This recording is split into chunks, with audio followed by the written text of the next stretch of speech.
এটা হচ্ছে সিপাহীবাড়ি এরিয়া, দুর্ভোগ সরমের রাস্তায় আটো পানির উপরে আছে। মাদ্রাসা, স্কুল, কলেজ সব পানির তলে ইতিমধ্যে চলে আসছে।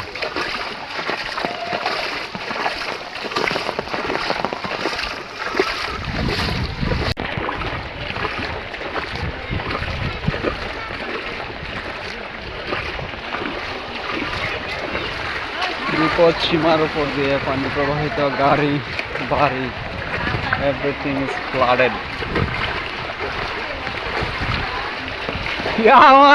কি একটা অবস্থা রে, তোর দোকানে আমার পানি উঠলে সুবিধা হইব।